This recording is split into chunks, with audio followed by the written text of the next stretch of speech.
प्रिय बच्चों, आज हम यास्क मुनि द्वारा विरचित निरुक्त के विषय में चर्चा करेंगे। जैसा कि आपको विदित है, निरुक्त आपके प्रथम प्रश्न पत्र में है, अर्थात स्नातकोत्तर के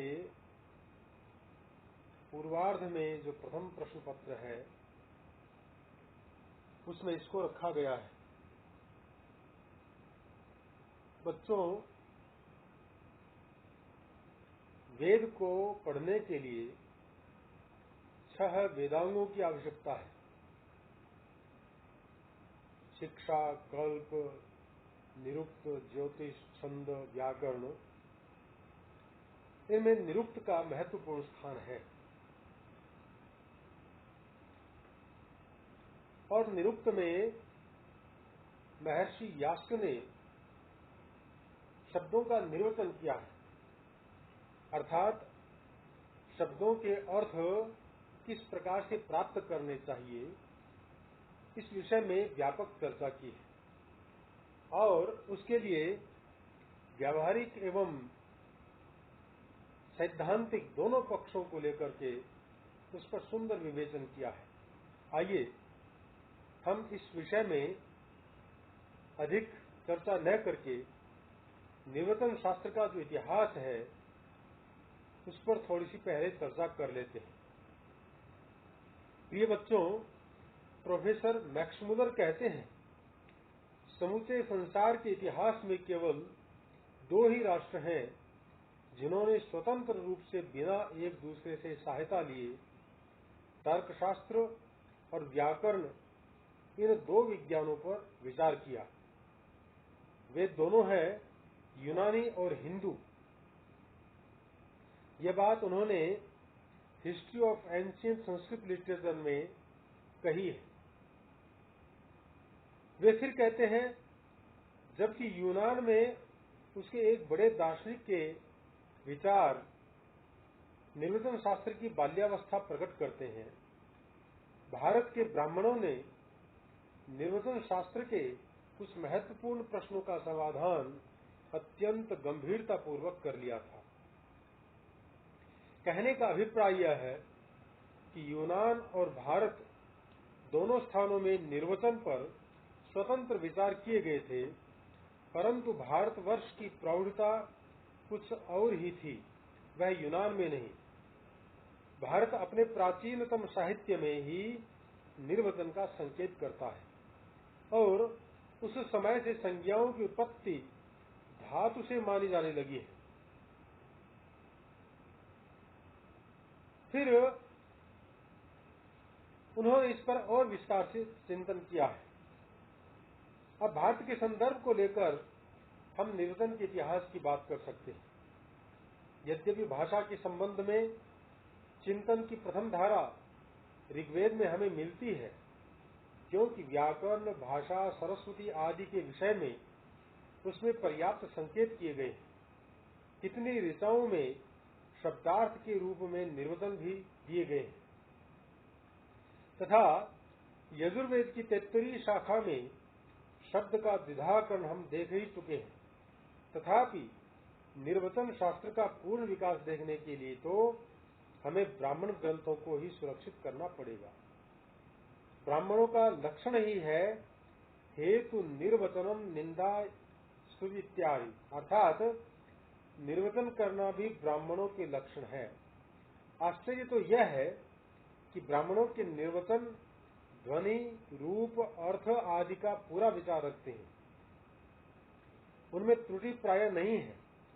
यास्क ने भी कुछ शब्दों के प्रमाण के लिए ब्राह्मणों के वाक्य उद्धृत किए हैं।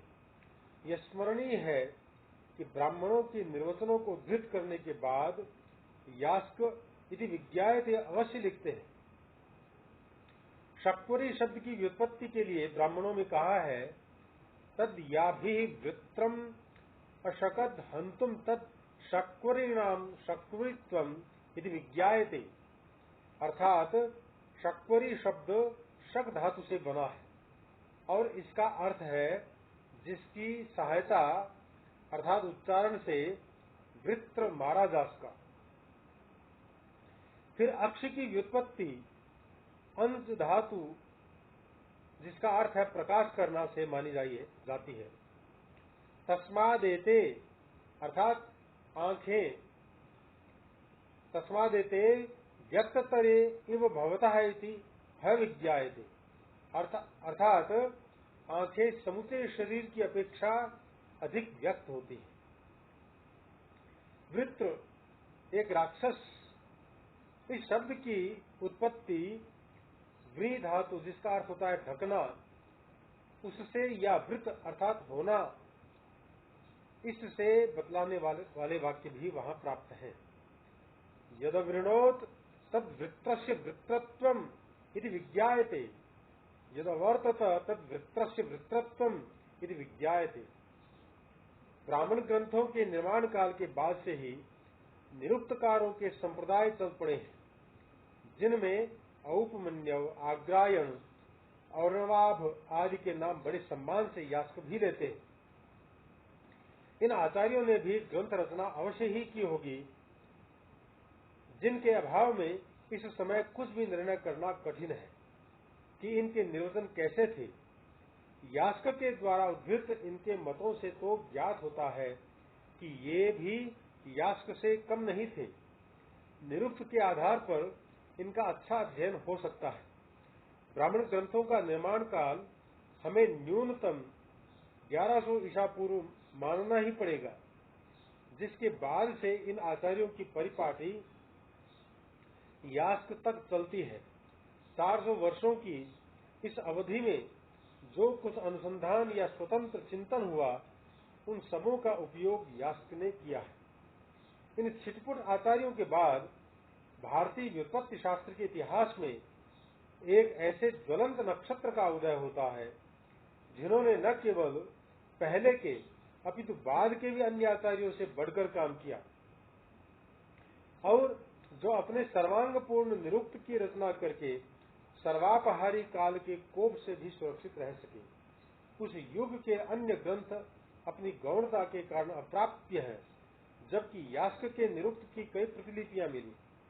लोग स्वीकृति से बढ़कर और बड़ी समालोचना क्या हो सकती है। यास्क के काल के विषय में विद्वानों में बहुत मतभेद है, क्योंकि इनका अधिकांशतः पाणिनि के काल निर्णय पर ही आधारित है। सत्यव्रत सामश्रमी का सिद्धांत है कि यास्क से पाणिनि प्रत्नतर है, अब पूरा खंडित हो चुका है। पाणिनि से पहले यास्क थे, इसमें कोई संशय नहीं है।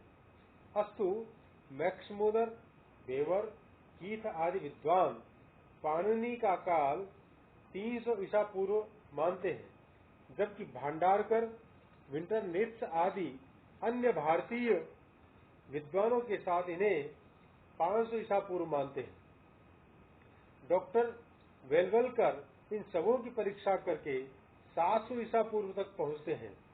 दूसरी ओर युधिष्ठिर मीमांसक तथा सत्यव्रत जैसे कुछ विद्वान तो 2700 ईसा पूर्व और 2400 ईसा पूर्व तक पहुंचते हैं। सचमुच भारतीय साहित्य के इतिहास में काल निर्णय करना बड़ा कठिन है। यूरोपीय विद्वानों की तार्किक बुद्धि भी असफल हो जाती है। आज पाणिनि का सर्वकाल है 500 ईसा पूर्व। शैली और भाषा की दृष्टि से यास्क को पाणिनि के थोड़ा पहले प्रायः 700 ईसा पूर्व में विद्यमान मानना समीचीन है। यास्क के काल का निर्णय करने में अन्य विषयों का भी हमें ध्यान रखना होगा, जिसकी चर्चा हम आगे करेंगे, जिसमें पाणिनि पूर्वत्व, महाभारत में उनका उल्लेख, यास्क पूर्व वैदिक वाङ्मय इत्यादि हैं। अस्तु, नमो नमः।